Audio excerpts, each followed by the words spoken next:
Moi, salut amis, et c'est pour moi un plaisir pour m'ensemble avec vous. Je dis à qui c'est dimanche 30 juin pour nous étudier une portion dans l'étude semaine. Et m'a rappelé que nous avons un nouveau trimestre et nous avons un nouveau guide d'études pour nous capables d'étudier ensemble. Et thème pour trimestre, c'est le livre de Marc. Mais semaine ça, nous apprenons ensemble premier sujet qui c'est le commencement de l'évangile. Bien avant que nous entrions dans la portion que nous devons ensemble, je dis à nous prier. Nous bénissons éternel notre Père et notre Dieu pour tout ce que fait pour nous et pour ça encore qu'on te réalisé dans la vie. Merci pour l'autre opportunité que nous aujourd'hui pour nous capables. J'ai été coup d'œil sur ça qui est écrit dans la parole. On a demandé au Père des cieux que va aider nous à comprendre pleinement la parole et puis mettre en application. Restez avec nous, pardonnez péché nous, nous pas mérite, comme ça nous prions au nom de Jésus. Amen.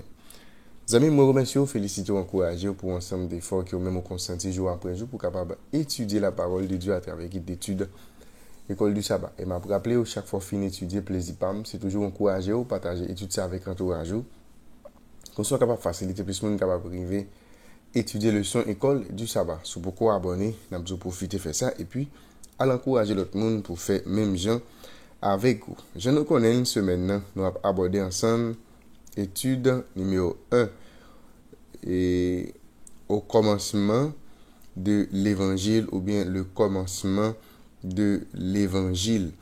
Et verset à mémoriser, Marc chapitre 1 verset 14 et 15. Après que Jean eut été livré, Jésus alla dans la Galilée, prêchant l'évangile de Dieu. Il disait, le temps est accompli et le royaume de Dieu est proche. Repentez-vous et croyez à la bonne nouvelle. Ces textes nous gagnent pendant ce maintenant pour nous capables de mémoriser. Jeudi, c'est dimanche 30 juin. Un missionnaire raté, c'est portion ça que nous pourrons considérer ensemble. Là, nous parlons d'un missionnaire qui raté, c'est un missionnaire qui nous sommes capables de dire qui pas atteint objectif, qui pas atteint but. C'est ça que nous sommes capables de considérer comme étant un missionnaire raté. C'est mot raté, c'est ça, c'est un monde qui peut-être pas atteint objectif. Maintenant, nous pourrons lire ensemble dans Actes chapitre 12. Nous allons lire dans verset 12. Comment Marc est-il introduit dans le livre des Actes? Et Jean-Marc, c'est lui-même considéré comme étant un missionnaire qui a raté. Mais nous voyons comment Marc lui-même est introduit dans le livre Actes des Apôtres. Nous allons lire ensemble dans Actes chapitre 12, verset 12. Après avoir réfléchi, il se dirigea vers la maison de Marie, mère de Jean, surnommé Marc, où beaucoup de personnes étaient réunies et priaient. Eh bien, nous pourrons essayer de commenter parole ça yo. T'as semblé probablement que Jean-Marc, qui c'est auteur plus probable de l'évangile de Marc, c'était un jeune garçon lorsque l'événement avec 12 ans lui-même était produit. Probablement, c'est dans moitié année 40 après Jésus-Christ. Nous allons présenter au verset 12 ans comme étant le fils d'une femme nommée Marie. Et Marie, ça, évidemment, c'était un monde riche et c'était un partisan de l'église en et la qualité qu'on a des réunions de prière. Ça te rend et chapitre 12 là un peu célèbre.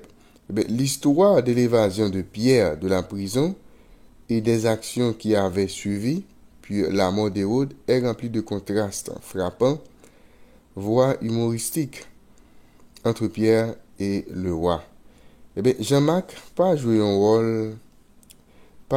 vraiment un rôle dans l'histoire, mais introduction à ce stade prépare sa connexion ultérieure avec Barnabas et Saul. Maintenant, nous allons lire dans Actes chapitre 13, verset 1 à 5 et puis verset 13. Nous allons regarder comment Jean-Marc était attaché avec Saul et Barnabas et qui résultat ça lui-même l'était bail. Nous allons regarder ensemble ça qui est écrit dans Actes chapitre 13, verset 1 à 5, Actes verset 13. Il y avait dans l'église d'Antioche des prophètes et des docteurs. Barnabas, Simeon appelé Niger, Lucius de Cyrène, Manaen, qui avait été élevé avec Hérode le tétrarque, et Saul.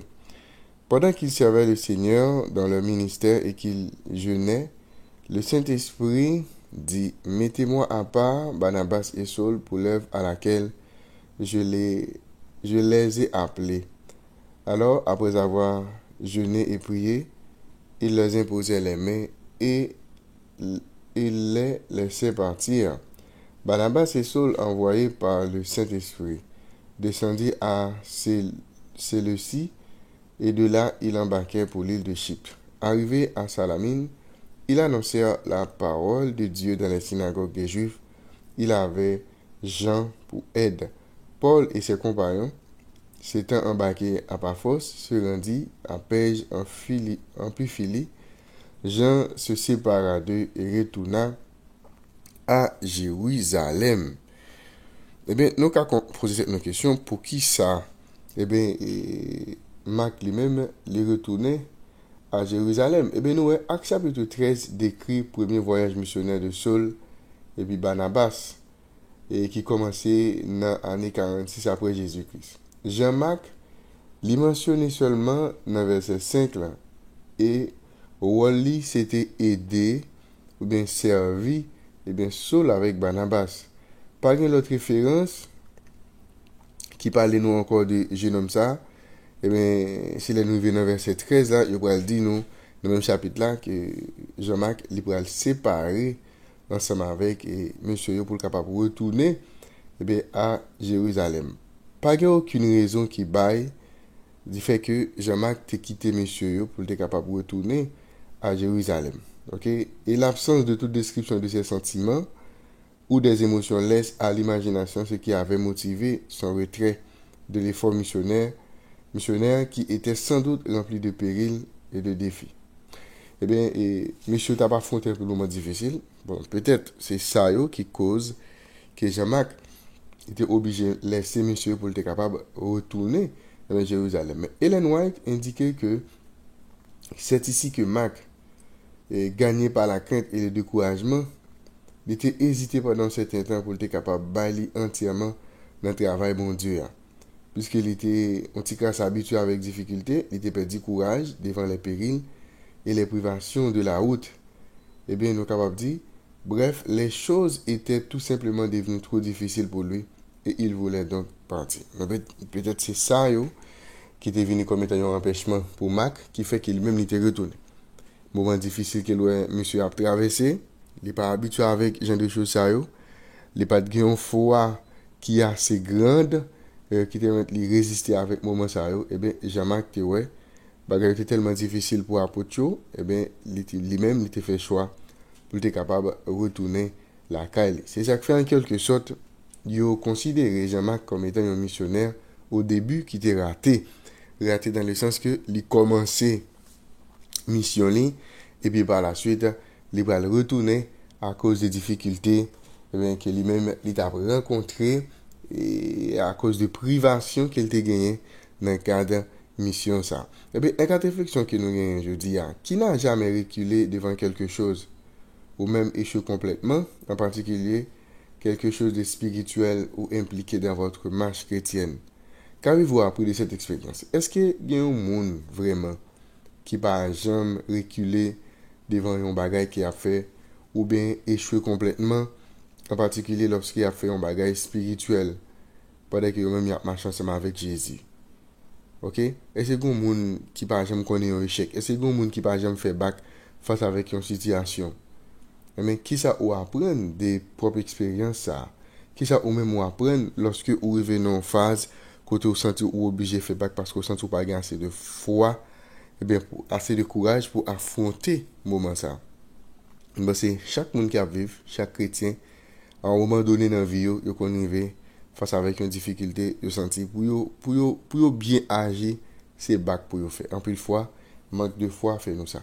Mais l'essentiel, eh bien, quelle que soit l'erreur que nous sommes capables de faire dans la vie, eh bien, il y a possibilité pour que nous soyons capables de tourner vers un bon Dieu et quelle que soit mission que nous avons ratée, quel que soit événement que nous avons raté, quelle que soit occasion que nous avons raté pour nous poser une bonne action pour bon Dieu, eh bien, il n'est pas jamais trop tard pour nous tourner vin jeune et pour nous continuer le travail que bon Dieu lui-même nous chez nous, qui c'est partager l'évangile du salut avec toute l'humanité. Je dis à ce dimanche 30 juin, nous d'abord ensemble un missionnaire raté. Éternel notre Père et notre Dieu, merci pour révélation parole. Aidez-nous pour que jour après jour, nous soyons capables de comprendre et mettre en application. Fais-nous du bien, dans le nom de Jésus, nous prions.